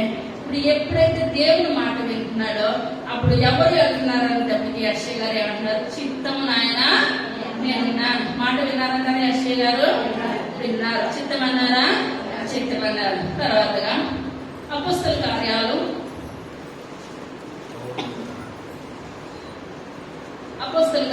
9వ అధ్యాయం మొట్టమొదటి వచనం. శిష్యులను బెదిరించుటయును తనకు ప్రాణాధారమైనట్టు ప్రధాన యాజకుని యొద్దకు వెళ్ళి ఈ మార్గమందు పురుషులనైనను స్త్రీలనైనను కట్టుబడుల ఎడల వారిని బంధించి యెరూషలేమునకు తీసుకుని వచ్చుటకు దమస్కులోని సమాజంలో వారికి పత్రిక ఇమ్మని అడిగెను. అతడు ప్రయాణం చేయుచు దమస్కు దగ్గరకు వచ్చినప్పుడు అకస్మాత్తుగా ఆకాశం నుండి ఒక వెలుగు అతని చుట్టూ ప్రకాశించెను. అప్పుడు అతడు నేల మీద పడి చాలా. ఇక్కడ సౌలు చూసుకుంటే సౌలు ఇంకా ఏం చేస్తున్నాడు? దేవుని బిడ్డల్ని చంపేస్తున్నాడు అనమాట. ఒక పత్రిక పొందుకున్నాడు. ఏమనంటే ఇతను ఎవరిని చంపేసినా కూడా అడిగే మనుషులంటూ లేనే లేరు. చంటి బిడ్డలేంటి, గర్భిణీ స్త్రీలేంటి, ఎవరిని పడితే వాళ్ళని దేవుడు అన్న మాట వింటే చాలు దీన్ని ఏం చేస్తున్నాడు? చంపేయడానికి చూస్తున్నాడు. చూడబెట్టి చంపేస్తున్నాడు అనమాట. మంచిగా పత్రికలు కూడా పట్టుకొని ఇప్పుడు ఏం చేస్తున్నాడు? బయలుదేరుతూ వస్తున్నాడు. బయలుదేరుతూ వస్తున్న సమయంలో ఆకాశంలో నుంచి ఎవరు మాట్లాడుతున్నారండి? దేవాది దేవుడు మాట్లాడుతున్నాడు. నేల మీద పడి సౌలా సౌలా నీవేళ నన్ను హింసించుచున్నావని తనతో ఒక స్వరం పలుకుట వినెను. ప్రభువా నీవెవడవని అతడు అడుగగా చాలా. ఏమంటాడండి సౌలు? ప్రభువా నువ్వు అసలు ఎవరు? ఇప్పుడు ఈయన దగ్గరికి వచ్చి దేవుడు ఏమన్నాడు? సౌలా సౌలా నువ్వు నన్ను ఎలా హింసిస్తున్నావు? ఇప్పుడు అందరిని పేర్లు పెట్టి పిలిచాడా? మోషే మోషే అన్నాడండి. అన్నాడు. మన పేరుతో సహాయం తెలుసు. మన తల్లి గర్భం నిర్మించబడక మునిపే మన పేరేంటో మన జీవితం ఏంటో కూడా ఆయన చేతిలో ఉన్నది. ఇప్పుడు అబ్రహాం దగ్గర వచ్చి అబ్రహాం అబ్రహాం అన్నారైనా అన్నారు. పిలుస్తారనమాట. మన పేరుని బట్టి కూడా మనల్ని దేవుడు పిలుస్తాడు. ఇక్కడికి వచ్చిన తర్వాత సౌలా సౌలా నువ్వు నన్ను ఎవరు హింసిస్తాను అన్నట్టు ముందు ప్రభువా అన్నాడు ఆయన. తర్వాత నువ్వు ఎవరు? ఇప్పుడు ఎవరో ఈయనకి తెలవాలి. పైనుంచి మాటలు వచ్చేస్తున్నాయి, మనిషి కనపడతలేదు. నువ్వెవరు? చాలా మంది మనం చూసుకున్నట్లయితే ఏమి తెలవదు కానీ ఏమంటారు? నాకు అన్ని తెలిసేసు, భూమి పుట్టక ముందే నేను పుట్టేశాను, నాకు ఇదంతా నాకు తెలిసేస్తుంది, నాకు తెలవకుండా ఎవరికి ఏది కూడా నాకు తెలవదు. అన్ని తెలిసి తెలవకపోయినా తెలుసు అంటారు. కొంతమంది తెలిసింది కూడా అంతా తెలుసు కానీ నాకు మనం చెప్తే కొత్తగా వింటారనమాట. ఎప్పుడు వినలేనట్టు, నాకు ఏది కూడా సంబంధం లేదు, గొడవకి నాకు సంబంధం లేదు అన్నట్టు ఆలోచిస్తారు. ఇటువంటి వాళ్ళు ఉంటారు, అటువంటి వాళ్ళు రెండు వైపులా కూడా ఉంటారు. కానీ ఇక్కడికి వచ్చినట్లయితే ఆ యొక్క సౌలు ఏమంటాడండి? ప్రభువా నువ్వెవరు? ఇప్పుడు వరకు దేవుడు ఎవరితో మాట్లాడినా వాళ్ళు ఏమని పిలుస్తున్నారు? సమూయేలు దగ్గరికి వచ్చినప్పుడు చిత్తము ప్రభా, ఇంకా యాకోబు దగ్గరికి వచ్చినప్పుడు చిత్తము ప్రభా, మోషే దగ్గరికి వచ్చినప్పుడు చిత్తము ప్రభా, అబ్రహాం దగ్గరికి వచ్చినప్పుడు చిత్తం ప్రభా, వీళ్ళందరూ కూడా యెషయా దగ్గరికి వచ్చినప్పుడు చిత్తం ప్రభా. వీళ్ళందరూ చిత్తం అయినా మీరు చెప్పండి మేము ఆలోచిస్తాం, మీరు ఏది చేయమంటే మేము అది చేస్తాం. ఇప్పుడు అబ్రహాం కుమారుని ఇమ్మంటే నేను చేస్తాను, చిత్తం ప్రభు మీరు ఏది చెప్తారు నేను చేస్తాను. కానీ ఇక్కడ సౌలు గారు పొద్దుకు అంటున్నాడు, నువ్వెవరు ప్రభా, నాకేమాత్రం కూడా అసలు నువ్వెవరు, నా పేరు పెట్టి పిలుస్తున్నావు, ఇప్పుడు నన్ను అంత పేరు పెట్టి ఇప్పుడు ఎవరన్నప్పుడు ఇప్పుడు ఎమ్మెల్యే గారు ఎవరు వచ్చారు పేరు పెట్టి పిలిస్తే ఊరుకుంటాడు ఆయన, వెనకాల తగిలించాలి గారు తగిలించాలి. ఇక్కడికి వచ్చేటప్పటికి నాకు అసలు నువ్వెవరు, నాకు ఏమి కూడా నా పేరు పెట్టి పిలిచాల్సి నువ్వు ఎక్కడున్నావు కూడా నాకు కనబడతలేదు అంటున్నాడు. అసలు నువ్వెవరో నాకు తెలిస్తేనే కదా నేను మాట్లాడతాను అనుకుంటది. ఇప్పుడు తెలవలేదు కానీ తెలవలేదు అంటారు, కరెక్ట్ అంటారా? ఇప్పుడు అప్పుడు వరకు కూడా ఏసై అంటే తెలవదు కనుక ఇప్పుడు ఈయన ఏమంటున్నాడు, నువ్వెవరో నాకు తెలవదు ప్రభా, నువ్వెవరో నాకు తెలియచేయి. తర్వాత నేను నీకు హింసించుచున్న యేసును లేచి పట్టణంలోనికి వెళ్ళును, అక్కడ నీకు ఏమి చేయవలెను అది నీకు తెలియబడునని చెప్పాను. అతనితో ప్రయాణం చేసిన మనుషులు ఆ స్వరము వినిరి గాని ఎవరిని చూడక మౌనులై నిలువబడిరి. సౌలు నేల మీద నుండి లేచి కన్నులు తెరిచినను ఏమీ చూడలేకపోయిను గనుక వారతని చెయ్యి పట్టుకొని దమస్కులోనికి నడిపించిరి. అతను 3 దినములు చూపులేక అన్నపానములేవి పుచ్చుకొనకుండెను. చాలా ఇప్పుడు ఎప్పుడైతే దేవుని స్వరం వచ్చేసిందో ఆయన అప్పుడు ఆ గుర్రం నుంచి కింద పడిపోయి కూర్చున్నారు. ఆ కింద పడిపోయారు అనమాట. కింద పడిపోయినప్పుడు కూడా వెళ్ళిన వాళ్ళందరూ కూడా ఆ స్వరాన్ని విన్నారు. విన్నారు కానీ వాళ్ళలో చూపుకోవడం కానీ అటువంటిది ఏమీ కూడా లేదు. ఎప్పుడైతే దేవుని స్వరం విన్నారు, ఇప్పుడు ఈయన 3 దినాలు అన్నపానం లేదు, చూపు ఎంత మాత్రం కూడా లేనే లేదు. అయితే చూపు లేని స్థితిలో 3 రోజులు అలాగే ఉండిపోయారు. అలాగే ఉండిపోయిన సమయంలో ఇప్పుడు దేవుడు మాట్లాడారు కదా, ఇప్పుడు దేవుడు స్వస్థపరచాలి. దేవుడు స్వస్థపరిచాడా? దేవుడు స్వస్థపరచలేదు. ఒక మానవుని అక్కడ పంపడానికి దేవాది దేవుడు ఇష్టపడ్డారు. తర్వాత దమస్కులో అననీయ అనే ఒక శిష్యుడు ప్రభు దర్శనమందు అననీయ అని అతనిని పిలువగా అతడు ప్రభువా ఇదిగో నేనున్నానెను. అందుకు ప్రభువు నీవు లేచి తినని ధనముడిని ఇంటికి వెళ్ళి యోదాను వాని ఎంట దాసువాడైన సౌలు అని వాని కొరకు విచారించుము. ఇదిగో అతడు ప్రార్థన చేయుచున్నాడు. అతడి అననీయ అనే ఒక మనుషుడు లోపలికి వచ్చి తన దృష్టి పొందినట్లు తన మీద చేతులుగా చూచి ఉన్నాడని చెప్పాను. అందుకు అననీయ ప్రభువా ఈ మనుషుడు యెరూషలేములో నీ పరిశుద్ధులకు ఎంతో కీడు చేసి ఉన్నాడని అతని గూర్చి అనేకుల వల్ల వింటిని. అక్కడను నీ నామమును బట్టి ప్రార్థన చేయి వారినందరినీ బంధించుటకు అతడు ప్రధాన యాజకుల వలన అధికారం పొంది ఉన్నాడని ఉత్తరమిచ్చెను. అందుకు ప్రభువు నీవు వెళ్ళుము అన్యజనుల ఎదుటను రాజుల ఎదుటను ఇశ్రాయేలీయుల ఎదుటను భరించుటకు ఇతడు నేను ఏర్పరచుకున్న సాధనమై ఉన్నాడు. ఇతడు నా నామము కొరకు ఎన్ని శ్రమలను అనుభవింపవలెను నేను ఇతనికి చూపుదునని అతనితో చెప్పాను. చాలా ఇక్కడ చూసుకున్నట్లయితే ఇప్పుడు 3 దినాలు అన్నపానం లేకుండా చూపు లేకుండా ఉన్నారు. ఉన్న సమయంలో మన దేవుడు అన్ని అన్న వ్యక్తితో మాట్లాడుతున్నాడు అనమాట. మాట్లాడి పలానా చోట సౌలు పడి ఉన్నారు, నువ్వు వెళ్ళి ఏం చేయాలి? ప్రార్థన చేయాలి. ప్రార్థన చేయగా అతను బాగుపడతాడు, స్వస్థపడతాడని చెప్పినప్పుడు ఈయన అంటున్నాడు, ప్రభువా చిత్తం ఆయన అంటున్నారు, చిత్తం ప్రభు అని ఆయన మీ మాట చెప్తేనే చెప్పిన వాళ్ళు చంపేస్తున్నారు కదయ్యా, మరి నేను అక్కడికి వెళ్తే నన్ను ఏం చేస్తాడు? ఆయన చంపేస్తాడు. ఆ పెద్ద పత్రికలు పట్టుకొని వస్తున్నాడు ఆయన. చంటి బిడ్డలకి గర్భిణీ స్త్రీలకి అందరినీ కూడా చంపేయడానికి ఆయన వస్తున్నాడు. ఇటువంటి సమయంలో నేను అక్కడికి వెళ్తే నన్ను చంపుతారు కదా అని చెప్పినప్పుడు ఇతను రాజులు ఎదుట నా నామాన్ని అయినా ఒప్పుకుంటాడు, అధికారులు ఎదుట నా నామాన్ని అయినా ఒప్పుకుంటారు. నా కొరకు ఎన్ని శ్రమలు పడతారంటే అన్ని శ్రమలు పడతారు.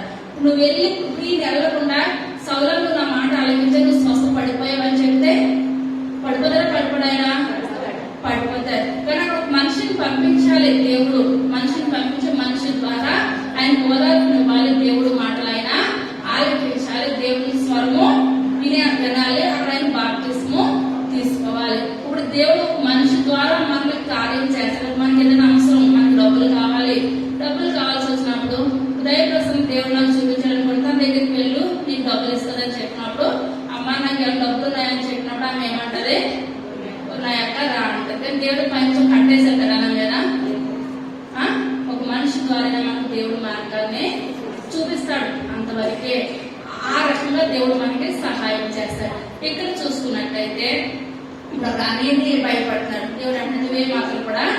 భయపడద్దు. అతను దేవుని కొరకు నాకు ఎన్ని శ్రమలైనా ఆయన పడతారు. నువ్వు వెళ్ళు అంతే అని చెప్పినప్పుడు ఈయన అంటున్నాడు, చిత్తం ప్రభా, నువ్వు ఏది చెప్తే అది నేను చేస్తానని ఈయన సౌలు గారి దగ్గరకు వచ్చారు. తర్వాత ప్రవేశించి అతని మీద చేతులుంచి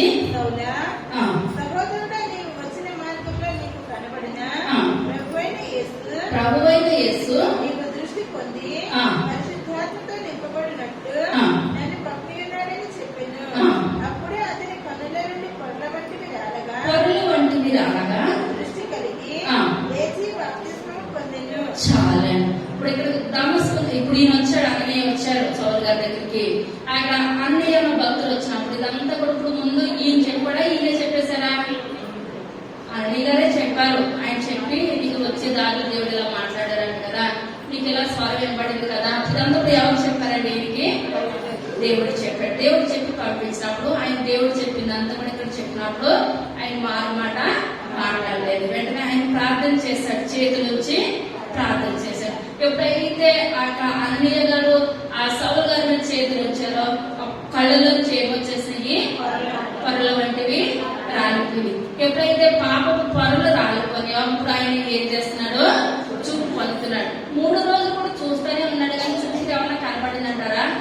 ఏది కనపడలేదు. ఇప్పుడు మనం దేవుని సన్నిధిలోనికి వచ్చాము. దేవుని సన్నిధిలోనికి వచ్చినప్పుడు ఇప్పుడు నేను మామూలుగా చూస్తున్నప్పుడే సరిగ్గా తప్పు చూడొచ్చు, కానీ ప్రార్థనలో కళ్ళు కూర్చోనంటే జీవితాలు చూడగలిగిన కృప దేవుడు నాకు దయచేసడానికి ఏంటంటే అటువంటి చూపు ఏం కావాలి? మనకి కావాలి. దేవుని స్వరాన్ని వినగలిగే శక్తి మనకి కావాలి. అలా కావాలనగా మనం ఏం చేయాలి? ప్రార్థనలో బహుగా వాడబడాలి. ప్రార్థన లేస్తే ప్రార్థన, కూర్చుంటే ప్రార్థన ద్వారా మన జీవితాలు, మన బ్రతుకులు ఏం చేస్తాడని దేవుడు సరి చేస్తాడు, కట్టుబడతాయి. ఇక్కడ చూసుకున్నట్లయితే ఇప్పుడు ఎప్పుడైతే ఈయన వచ్చి చేతులు ఉంచారో ఆ యొక్క పనుల వంటివి రాలిపోయినప్పుడు చూపు పొందారు. చూపు పొందిన తర్వాత బాప్తిస్మం ఇవ్వడానికి ఒక మనిషి కావాలి. యేసయ్యకి ఎవరు ఇచ్చారండి? బాప్తిస్మం ఇచ్చి యోహాను గారు బాప్తిస్మం ఇచ్చారు. ఇప్పుడు ఇక్కడ ఈయనకి ఎవరు ఇచ్చారు? అన్నయ్య అన్న వ్యక్తి సౌలు గారికి బాప్తిస్మం ఇచ్చారు. బాప్తిస్మం ఇచ్చి ఆయన్ని ఇంటర్ చేర్చుకొని అక్కడి నుంచి కూడా సౌలు గారి జీవితం ఎలా మారిపోయిందండి? అంతకంతకి సౌలు పౌలుగా మారిపోయాడు అనమాట. ఆ పొరలు రాలేనంత సేపు కూడా దేవుని చూడగలిగాడా? ఏమాత్రం కూడా చూడలేదు. మనం కూడా దేవుని సంఘానికి వస్తున్నాము వెళుతున్నాము అంటున్నాం, కానీ మనలో ఉన్న పొరలు ఏమవ్వాలి? రాలిపోవాలి. మనలో ఉన్న పాపం అనే పొర రాలిపోవాలి, వ్యభిచారం అనే పొర రాలిపోవాలి, దొంగతనం అనే పొర రాలిపోవాలి. రకరకాల పొరలన్నీ మనలో రాలిపోయినప్పుడు దేవునికి మనకి ఎలా ఉంటదండి? సంఘర్షము ఏర్పడుతుంది. ఎప్పుడైతే ఏర్పడిందో ఇది మనకు మధ్యవర్తి అవసరం. ఫస్ట్ స్టార్టింగ్ ఆయన వచ్చారు, తర్వాత దేవుడితో ఈయన సౌలు గారు ముఖాముఖిగా ప్రతి విషయంలోనూ కూడా తన మరణ పర్యంతరము కూడా ముఖాముఖిగా మాట్లాడారు. ఆయన వెళుతుంటే చాలు, రోగులు నీడ పడితే చాలు స్వస్థపడిపోయారు. అంత కృపను దయచేశాడనగా ముందు తెలవలేనప్పుడు నేను ఏమన్నాడండి? నీవెవరు? నాకు తెలవదు నీవెవరు అన్నప్పుడు దేవుడు ఒక మనిషిని పంపించారు. కానీ మనకు తెలుసంటే మనిషి వస్తాడంటారా? నాకు అన్ని తెలిసేసాడు, నువ్వు తెలుసా అంటున్నావు కదా, నువ్వు పక్కకే జరిగి పడ్డారు. కానీ మనం తెలవకపోతే తెలవలేదనాలి, తెలిస్తే తెలిసిందన్నారు. ఇప్పుడు వీళ్ళందరికీ తెలుసు కనుక చిత్తం ప్రభా నా ద్వారా నువ్వు ఏ కార్యం జరిగిస్తున్నావో జరిగించు ప్రభా అని చెప్పారు. ఇప్పుడు పేతురు గారు ఉన్నారు, రాత్రంతా చేపలు పట్టారు, వలలు వేశారు, ఒక్కటి కూడా పడలేని స్థితిలో యేసయ్య అక్కడికి వెళ్ళిన తర్వాత పేతురు పలానా చోట వలవి అని చెప్పినప్పుడు ఈయన అంటున్నారు, అయ్యా రాత్రంతా శ్రమ పడ్డాము, ఒక్క చేప కూడా పడలేదు, అయినా నీ మాట చెప్పున వల వేస్తున్నా అని చెప్పినప్పుడు విస్తారమైన చేపలు పడ్డాయి. ఇప్పుడు అప్పుడు అంటున్నాడు, ఆయన పాదాలు పట్టుకోవడానికి కూడా నేను పాపాత్మున్నానయ్యా, నేను పాపాత్ముని. ఎందువల్లంటే ఆ ఒక్క మాట అన్నాడు, రాత్రంతా శ్రమ పడ్డా కదా, అక్కడ ఏమి కూడా ఉండవు, అప్పుడు నేను పాపాత్మున్నాయా, ఈ మాట కూడా మిమ్మల్ని ఎదురు మాట మాట్లాడకూడదు. ఇప్పుడు పేతురు గారిని చెరసాలలో వేసాం, యాకోబు గారిని చంపేసేశారు. అక్కడ తెల్లారైతే పేతురు గారిని కూడా చంపేస్తారు. స్థితిలో సంఘం ప్రార్థన చేస్తుంది. మరి ఇంట్లో ప్రార్థన చేసినప్పుడు దేవుని యొక్క దూత వచ్చి పేతురు గారిని తీసుకొని వచ్చినప్పుడు అందరూ ప్రార్థన చేస్తారు. సరే రోజైనా చిన్నది ఏం చేస్తుందండి పేదరు గారి స్వరం గుర్తుపట్టిన అందరూ ప్రార్థన చేస్తూ ఉంటుంటే అమ్మ పేదరు గారు వచ్చారు తలుపు తీయాలి, పేదరు గారు వచ్చారు తలుపు తీయాలి, కిందకి పరిగెడుతుంది లోనికి బయటికి పరిగెడుతుంది. అందరూ అంటున్నారు స్తోత్రం స్తోత్రం అంటారు, ముసుగేస్తున్నారు, ఊరుకు హైదరాబాద్ ఆడచేసాలో ఉంటారు, హైదరాబాద్ ఆడచేసాలో ఉంటారు అంటారు. అంటే ఈ అమ్మాయి ఇంకా అంటుంది అమ్మ స్వరం కానీ ఎవరు గుర్తుపట్టారండి? చిన్నది గుర్తుపట్టింది కానీ పెద్దవాళ్ళు గుర్తుపట్టట్లేదు. సమూయేలు ఏ వయసులో గుర్తుపెట్టాడు? చిన్న వయసులో గుర్తుపెట్టారు. మన పిల్లలను సండే స్కూల్ కాల్చుకొని మనం ఎక్కడ పెంచాలి? దేవుడి యొక్క సన్నిధిలో పెంచినట్లయితే మన బిడ్డలు ఎలా వింటారు?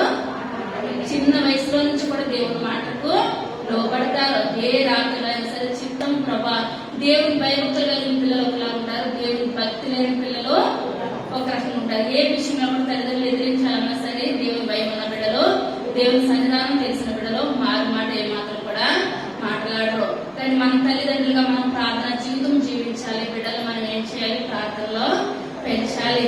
పెంచినట్లయితే దేవుడి స్వామి ఎప్పుడైతే మనం గుర్తుపడతామో, ఎప్పుడైతే మనం వింటామో, దేవునికి మనకి ఎప్పుడైతే మనకు సాంగత్యం ఉంటుందో ఆ ఇంట్లో సైతాన్ వస్తుందంటారా? ఏ మాత్రం కూడా సైతానికి అవకాశం లేదు. మన ముఖముఖగా ప్రతిదీ కూడా దేవుడితో మనం ఏం చేస్తామో మాట్లాడతాము. ఇశ్రాయేలు ప్రజలు చేసిన ప్రార్థన ఆయన దగ్గరికి వెళ్ళిందంటారా? వెళ్ళి ఎవరిని పంపించాడు దేవుడు? మోషే గారిని ఒక మానవుని పంపిస్తారు. మానవుల ద్వారానే మన కార్యాలు జరిగాయి. దేవుడి దిగి వచ్చేసి మనకి ఏది కూడా చేశాడు. ఈ యొక్క దినాన్ని మనం చెప్తున్నాం అంటే ఎవరు చిత్తం ప్రభు అన్నారు, ఎవరు తెలవన్నారు చెప్పాలి, నిలబడి చెప్పాలి, నిలబడి చెప్పండి దొరుకుతారు చెప్పాలి. ఎవరు చెప్పండి? అబ్రహాం చిత్తం ప్రభు అన్నారు, చిత్తం ప్రభు అన్నారు, చిత్తం ప్రభు అన్నారు,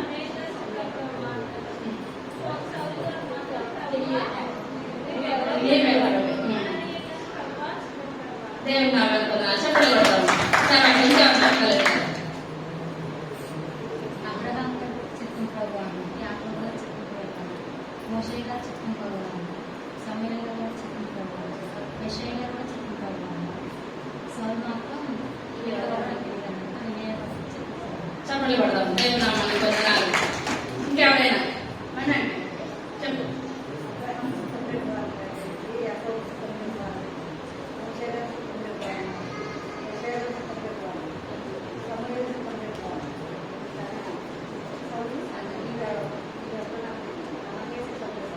చెప్పలు పడదాం.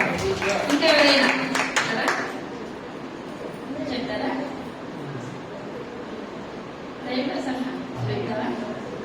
అర్థమైందా కదా వాక్యం? దేవుడు మాట్లాడితే మళ్ళీ నువ్వు నిత్యం చెప్పాలి. దేవుడు మనతో మాట్లాడితే మనం చిత్తం ప్రభు అంటామా? నువ్వెవరు అంటామా? దేవుడు మాట్లాడితే చిత్తం ప్రభు అంటాము. ఆ స్వరాన్ని మనం వినాలి అంటే 5 నిమిషాలు 10 నిమిషాలు ప్రార్థన చేస్తే అయిపోద్దంటారా? మనం ఎక్కువగా సమయం ఉన్నంత వరకు కూడా మనం ఏం చేయాలి? దేవుని సన్నిధిలో ప్రార్థన జీవితం చేసినట్లయితే మన పితరులతో మాట్లాడే దేవుడు మనతో కూడా మాట్లాడడానికి ఆయన సిద్ధంగా ఉంటాడు. ఆయన స్వరాన్ని నేను వింటాను అనుకున్నాడు పైకి లేసి నిలబడండి. ఆయన స్వరం దానితో కూర్చోండి. సర్వశక్తి కలిగిన తండ్రి, కృప కలిగిన తండ్రి దగ్గర ఆయన మీ యొక్క దైవ శ్రేష్టమైన నామాన్ని బట్టి ప్రభా లెక్కలేని వందనాలు స్తోత్రాలు స్తుతులు చెల్లించుకుంటున్నాను తండ్రి. అయ్యా మా పితరులు ప్రభా అయ్యా మీరు ఎప్పుడు మాట్లాడాను ఆయన గొర్రెలు కాకుండా మాట్లాడాడు. మోషే గారు అంటారు చిత్తం ప్రభా నేనున్నాను బాబు. అయ్యా ఆయన స్వప్నంలో మాట్లాడినప్పుడు యాకోబు నాయన చిత్తం ఆయన నేనున్నానని మాట్లాడుతున్నారు తండ్రి. అయ్యా అబ్రహాం ఆ విధంగానే చిత్తం ఆయన మీరు సెలవు అని చెప్పినట్టు తండ్రి. అయ్యా సౌలు అంటున్నాడు ప్రభా అయ్యా ప్రభా అసలు నువ్వు ఎవరు నాతో మాట్లాడుతున్నావని ఆయన అయ్యా సౌలు మీ ప్రేమ తెలియపరిచారయ్యా. బాబోహనయ్య ద్వారా అయ్యా గొప్ప సేవకుడయ్యాడు ఆయన. సమూయేలు అయితే చిన్నప్పటి నుంచి ప్రభా అయ్యా మీ స్వరం విన్నాడు బాబు. అయ్యా ఆయన సమూయేలు ఏది చెప్పలేదు, ఏది మారు మాట మాట్లాడలేదు ప్రభా. అప్పుడు ఆయన బాగా వృద్ధాప్యానికి వచ్చేసాడు ప్రభా. ఏది చిన్న పిల్లవాడు చెప్పి నేను వింటాను ఏమాత్రం కూడా అనుకోలేదు ప్రభా. ఎందువల్లంటే దేవుడు ఎవరిని ఏర్పరచుకుంటారో మీకే తెలిసిన అయ్యా గొర్రెలు కాసులు ఏర్పరచుకుంటావు అయ్యా, చిన్న పిల్లల్ని ఏర్పరచుకుంటావు అయ్యా. అయ్యా ఆయన సౌలు లాంటి రాజులను ఏర్పరచుకుంటావు ప్రభా. అయ్యా